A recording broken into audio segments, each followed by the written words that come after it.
Olá pessoal, tudo bem? Aqui é o professor Supermalva. Vamos aí para mais uma videoaula, mas antes de mais nada, vai lá, se inscreve no canal, ativa o sininho para não perder nada, daquele like positivo, não custa nada e ajuda bastante o canal crescer e desenvolver. Também nossos colegas concurseiros localizarem os vídeos aí com maior facilidade para auxiliar nos seus estudos também, ajuda bastante, não custa nada, tá? Então se inscreve no canal, dá aquele like positivo e vem contigo. Pessoal, nós vamos agora para a nossa 10ª aula sobre a BNCC, a Base Nacional Comum Curricular. Como eu adoro dizer, eu amo dizer essa expressão, né? Hoje é a espinha dorsal da nossa educação brasileira, o tema principal aí que todo mundo tem que se ater ele com unhas e dentes aí, se quiser passar no concurso, tá? Então tem que assistir todas as aulas, tirar as dúvidas aí que tem, fazer pergunta, fazer anotação, gente, tem que dar total atenção aí à BNCC, hoje o tema mais importante da educação brasileira. E vamos aqui para nossa 10ª aula. Opa, nossa 11ª aula, eu acabei de fazer, ainda estou com a cabeça na 10ª aula. Nossa 11ª aula aí. E nós estamos aqui falando sobre a estrutura da BNCC e vamos dar continuidade aqui com a educação infantil. A educação infantil no contexto da educação básica. Gente, como primeira etapa da educação básica, a educação infantil, ela é o início e o fundamento do processo educacional. Ou seja, gente, sabe aquela coisinha linda que todo mundo adora dizer e não sabe o significado? Né? A educação ela é a base do conhecimento. E a educação infantil é a base da educação, né? É realmente ali onde se fundamenta tudo. Ou seja, se uma educação infantil mal feita, mal desenvolvida ali com a criança vai afetar toda a vida estudantil dela, toda a carreira educacional dela, todo o aprendizado dela. Então a educação infantil, gente, não é aquela bobagem que todo mundo pensa ali que não tem valor nenhum, tá? Pelo contrário, ela é o fundamento, olha aqui, ela é o fundamento da educação. Ou seja, se for... olha só, gente, se você for fazer uma parede de uma casa, certo? Se você fizer ela com barro, ela vai ficar boa? Talvez fique boa, mas aí um terremoto ali derruba ela, né?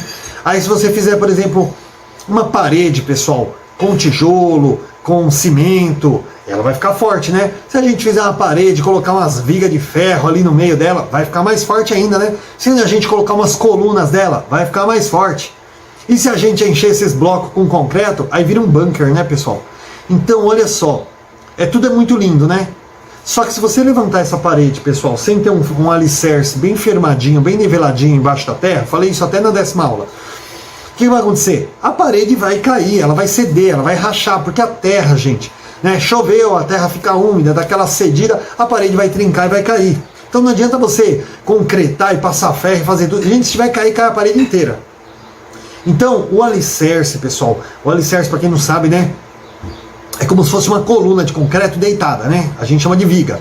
Então uma viga, que ela é feita nas pontas, tem ali as sapatas de concreto, que é um buraco um pouco maior. Gente, a fundação de uma construção, gente, é uma coisa que gasta tanto dinheiro quanto o acabamento da casa.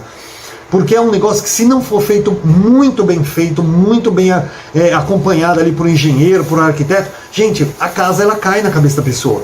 Então, ninguém vê, né, a fundação ali da casa, né, que está tudo embaixo da terra, mas, gente, se não for aquilo ali, você pode levantar a sua parede, gente, com concreto ali, com 10 colunas, ela vai cair, tá? Quem mantém a parede de pé é a fundação da casa, são os alicerces. A mesma coisa é a educação, né? Pode parecer bonitinho, filosófico isso aqui que eu estou falando, mas, gente, é mais pura realidade. Né? Todo mundo não vê a educação infantil como uma coisa importante, por quê? Porque ela está embaixo da terra ali, né? Ah, não, a educação infantil, imagina, só brincar, só dar risada, né? Chutar bola, contar história. Gente, ela é a base da educação, é onde se fundamenta todo conhecimento. Então, se você tem uma educação infantil mal administrada ali, mal trabalhada com as crianças, gente, isso vai afetar. Quando ele entrar no fundamental, ele não vai ter, sabe... como acompanhar aquilo ali vai afetar toda a vida estudantil dele. Então, por isso que aqui está falando, pessoal, muito importante esse parágrafo aqui, muito lindo, por sinal, né? Muito importante esse parágrafo aqui que fala que, como primeira etapa da educação básica, a educação infantil, ela não só é o início, mas o fundamento de toda a educação básica, certo? De todo o processo educacional. A entrada na creche ou na pré-escola, né? Na pré-escola significa, na maioria das vezes, a primeira separação das crianças de seus vínculos afetivos familiares, para se incorporarem a uma situação de socialização estruturada. Olha só, pessoal, isso aqui é outra frase muito legal. Eu, por exemplo, fui criado com vó, gente, que inferno. Eu não fiz a antiga recreação, que hoje seria o estágio 1. Não, aliás, recreação seria o estágio 2 hoje, né? Depois vinha o prézinho, né, que a gente chamava, que seria hoje o primeiro ano. Que antigamente era, como eu falei na aula anterior, aí na 10ª aula, era o estágio 3, né? Aí hoje é primeiro ano. Então assim, gente, eu entrei ali com 6 anos de idade no prézinho, não fiz a famosa recreação, na época não tinha nem creche.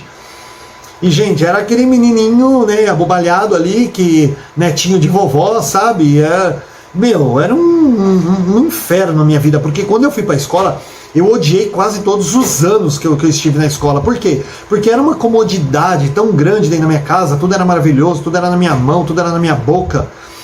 E aí quando chegava na escola, pô, eu tinha que dividir espaços, aquela coisa. E eu era um burraldo, né? Porque a avó, imagina, né? Vovó faz tudo pra netinho. Aí quando eu chegava na escola, era um bobalhão lá que não conseguia fazer nada. Na parte pedagógica eu era muito bom, era muito inteligente. Eu entrei, inclusive, no prézinho já sabendo ler. Mas na parte de interação, de socialização, era um horror. Porque a minha avó não deixava brincar nem com os meninos da vizinhança. Então eu era uma criança totalmente abobalhada ali.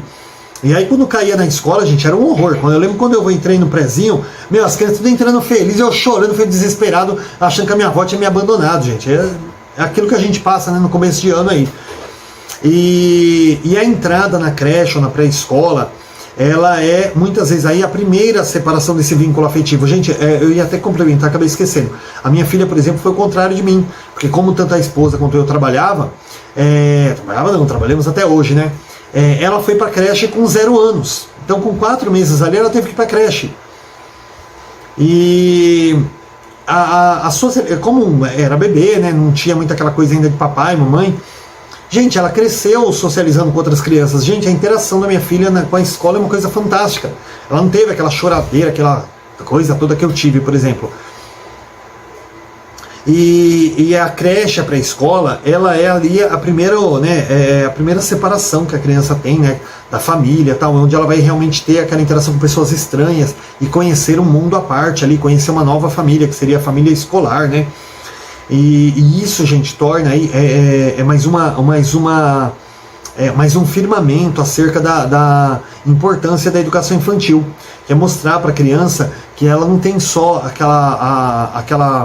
a família dela para interacionar, para interagir, gente. Finge que eu não falei interacionar, pelo amor de Deus.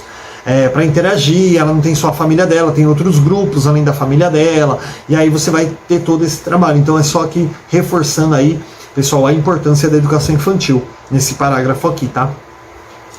E eu falei um pouco da minha vida, né, que eu era um chorão, mas era mesmo, pessoal, era um chorão, porque, gente, não fosse a minha avó que já faleceu, sabe Deus o que seria da minha vida hoje, né? Mas vó é vó, né? Coitada. Às vezes na intenção de ajudar acaba prejudicando bastante o filho, acaba nos prejudicando um pouquinho aí pelo excesso de cuidado, pelo excesso de carinho, né?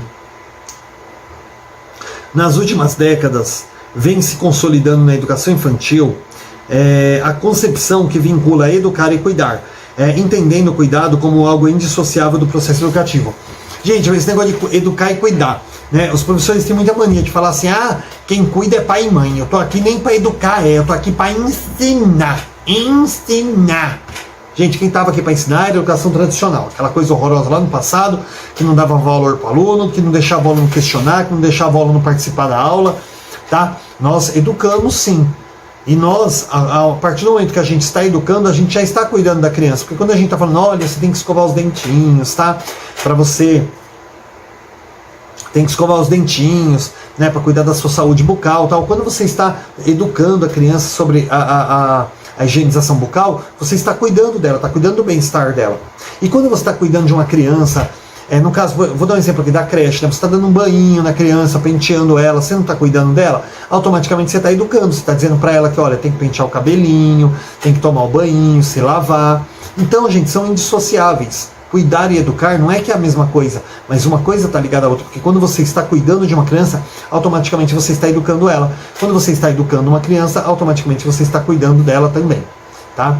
Não sei se eu falei 2 vezes a mesma coisa, mas quando você está educando, você está cuidando, e quando você está cuidando, você está educando também. Nesse contexto, as creches e pré-escolas, ao acolher as vivências e os conhecimentos são construídos pelas crianças no ambiente da família e no contexto de sua comunidade. E articulá-los com suas propostas pedagógicas tem o objetivo de ampliar o universo de experiências, conhecimentos e habilidades dessas crianças. Ô, gente,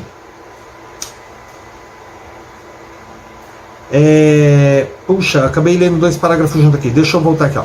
Nesse contexto, as creches e pré-escolas, ao acolher as vivências e os conhecimentos construídos pelas crianças no ambiente da família e no contexto da sua comunidade, e articulá-los em suas propostas pedagógicas, tem o objetivo, é isso mesmo, pessoal, desculpa, tem o objetivo de ampliar o universo de experiências, conhecimentos e habilidades dessas crianças, diversificando e consolidando novas aprendizagens, atuando de maneira complementar à educação familiar. Especialmente quando se trata da educação dos bebês, das crianças bem pequenas, que envolve aprendizagens muito próximas aos 2 contextos, familiar e escolar, como socialização, autonomia e comunicação. Gente, esse parágrafo é bem longo, eu até achei aqui que eu tinha cortado. É bem longo, mas ele é bem facinho de entender. Tá? Então, assim, quando você recebe as crianças na creche ou na pré-escola ali, né, na educação infantil, você está complementando, a escola vai ter esse papel de complementar aquilo que ela já recebe em casa. Então você não vai dizer assim, olha, tudo que você aprendeu em casa até agora não serve. Não, serve sim, é muito importante para o aprendizado da criança. Tá? Mas nós vamos trabalhar isso de que forma? Nós vamos trabalhar isso complementando, né, aquilo que a criança trouxe, aquilo que ela aprendeu em casa. A gente vai ensinar, muitas vezes a criança aprende a coisa da forma errada, mas não é que ela não deveria ter aprendido aquilo, ela deveria ter aprendido, mas de outra forma, e é o que nós vamos fazer, tá? Mostrar para a criança e complementar aquilo que ela aprendeu em casa, acrescentando aquilo que faltou, né? Tentando reexplicar alguma coisa que foi passada de uma forma errada para ela. Então, gente, é um dos grandes objetivos também da escola. Então, quando você fala assim, a função de educar é dos pais, a minha função é ensinar, gente, isso não existe mais, tá? Principalmente porque está escrito ali que educar é um dever do Estado e da família, tá? Na escola a gente tem que trabalhar com isso sim. Nessa direção, e para potencializar as aprendizagens e o desenvolvimento das crianças, a prática do diálogo e o compartilhamento de responsabilidades entre a instituição de educação infantil e a família são essenciais. Então, assim, pessoal, a escola ela está diretamente ligada. Olha, eu tenho 2 aulas muito legais sobre a função social da escola. Eu vou até colocar o link aí na descrição para quem quiser assistir também. Bom, então assim, a escola ela está diretamente ligada à função social, ou seja, ela está inteiramente ligada, pessoal, diretamente ligada ao contexto ao qual ela está inserida ali, aquela realidade local. Então, quando você, por exemplo, vai trabalhar ali numa determinada comunidade, você tem que ver como que é a realidade local deles, trabalhar a partir daquilo ali, das necessidades deles, tá?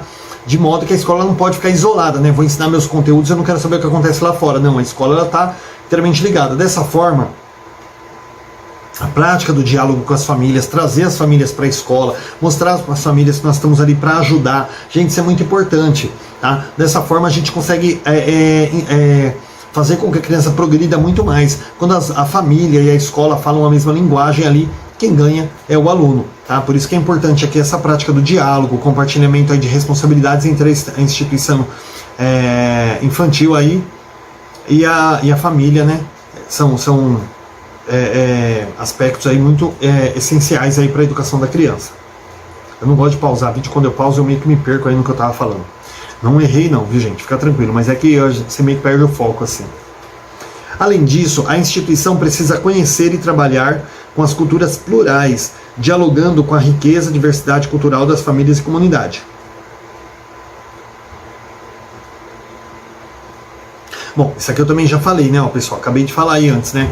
A instituição ela tem que conhecer e trabalhar aí com a cultura, as culturas plurais aí, né? Principalmente a cultura da comunidade a qual ela está inserida, né? Dialogando ali com a riqueza, a diversidade cultural das famílias da comunidade. Ou seja, trabalhar a partir das vivências ali da comunidade escolar.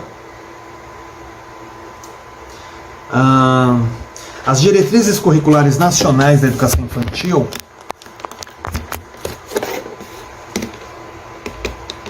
As diretrizes curriculares nacionais da educação infantil, em seu artigo 4º, definem a criança como sujeito histórico e de direitos, que nas interações, relações, práticas cotidianas que vivencia, constrói sua identidade pessoal e coletiva. Brinca, imagina, fantasia, deseja, aprende, observa, experimenta, narra, questiona e constrói sentidos sobre a natureza e a sociedade, produzindo cultura. Então, assim, pessoal, essas diretrizes curriculares nacionais da educação infantil, ela fala aí que a criança ela é um sujeito histórico, ou seja, a criança ela não é um objeto de conhecimento. Paulo Freire brigou muito contra esse tipo de coisa. A criança ela não é um objeto de conhecimento, ela não vai entrar ali na escola e você vai ensinar para ela tudo que você acha que ela tem que aprender. Não, ela já traz uma bagagem. Através dessa bagagem que ela traz, nós vamos complementar isso e até mesmo suplementar com alguma coisa que falte aí. E ela, através de tudo isso que ela vivencia, né, essas práticas cotidianas fora da escola também, não é só dentro da escola, ela vai construindo a sua identidade pessoal, tá? E a sua identidade coletiva também. Tá? A partir de tudo isso aqui que eu falei, aqui depois vocês voltam aí, tá? Que eu falei que ela brinca, imagina, fantasia e por aí afora, tá? Ainda de acordo com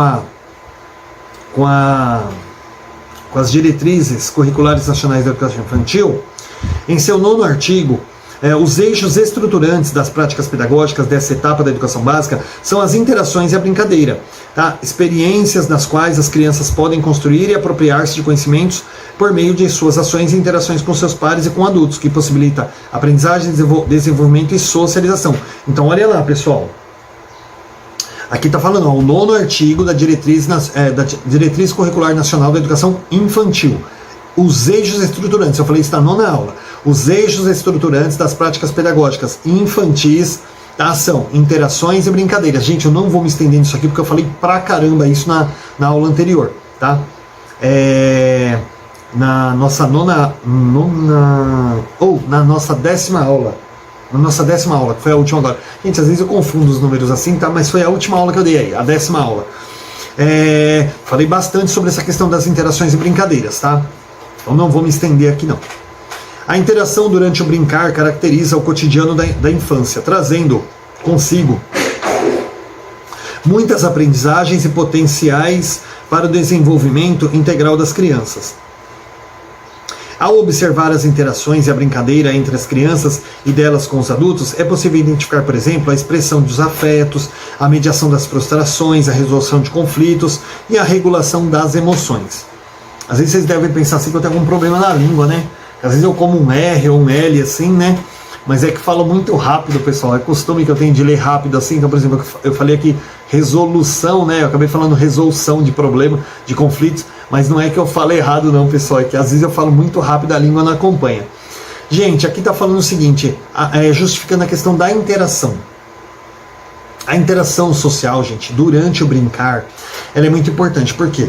Gente, tem momentos que a criança, ela realmente quer brincar sozinha, com o mundinho dela, e é importante que ela brinque ali de forma individual. Mas brincar através da interação social também, gente, também é de suma importância ali para a criança. Por quê? Porque, gente, a criança ela tem que entender que ela não é sozinha no mundo, que ela não pode ali montar um mundo pessoal perfeito para ela como ela gostaria que fosse, né? Ela precisa lidar também com frustrações, ela precisa lidar ali com os afetos, né? Tem uma criança que ela vai gostar mais, tem uma criança que ela vai gostar menos, ninguém é obrigado a gostar de todo mundo. Então, assim, às vezes você vai gostar de brincar com a criança gosta de brincar com outro coleguinha que é mais passivo, é mais tranquilo, tem um outro ali que é muito agitado, às vezes ela não gosta de brincar com ele, né? Mas ela também vai lidar com aquela questão das frustrações, nem toda hora a regra que ela quer é o que deve ser seguido, né? Tem que também respeitar aí a opinião do coleguinha. Então, gente, a interação social, ela dentre todas as como que chama? Os benefícios, né, que a interação social ela traz para a educação da criança, uma delas é realmente a criança perceber ali que é o eu, o outro e o nós, né? Que aquilo é os direitos de aprendizagem que a gente vai ver na próxima aula. Ela vê que ela não é magnânima ali, que tudo não vai girar em torno dela para o resto da vida.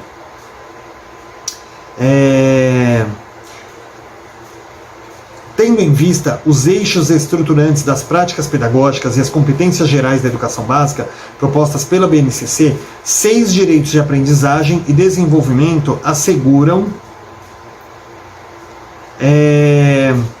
na educação infantil as condições para que as crianças aprendam em situações nas quais possam desempenhar um papel ativo em ambientes que as convidem a vivenciar desafios e a sentirem provocadas e a resolvê-los, nas quais possam construir significado sobre si, os outros e o mundo social e natural. Gente, eu meio que como em bola. A gente não vai falar agora aqui, eu tinha falado aqui sobre os campos de experiências, na verdade não é isso que a gente vai ver agora. A gente vai ver a partir da próxima aula aí. Deixa eu ver, acho que dá até para trabalhar nessa aula. Ah, não, tem bastante coisa. Que droga, hein? Eu vou parar essa aula aqui, pessoal, a gente vai fazer a próxima aula. Mas vamos lá, só para explicar esse parágrafo aqui, né? Campos de experiência, a gente vai ver os direitos de aprendizagem. São 6 direitos de aprendizagem, gente, dentro dos eixos estruturantes. Então, a criança, ela tem, na educação infantil, tem 2 eixos estruturantes, que são a interação e a brincadeira. Interação e brincadeira. Interação, eu vou fazer assim, ó, senão sai palavrão, né? A hora que eu faço assim, ó, sai palavrão. Então, eu vou fazer assim, ó, interação e brincadeira, ó. Ela tem 2 eixos estruturantes, tá? Interação e brincadeira. E, tendo como base esses 2 eixos estruturantes, a criança ela tem direito, ela tem 6 direitos de aprendizagem, tá? Que é o que a gente vai ver agora na próxima aula. Tudo isso a gente até expliquei na aula 9, mas agora realmente está mais esmiuçado aí, tá bem mais legal, tá? Gente, a aula tá com 20 minutinhos só, mas é só para realmente não quebrar a temática no meio aqui, então eu vou fazer a próxima aula aí falando sobre os direitos de aprendizagem e desenvolvimento na educação infantil, tá bom? Então, se gostou da aula, não esquece lá, se inscreve no canal, dá o like positivo, bons estudos e até daqui a pouquinho.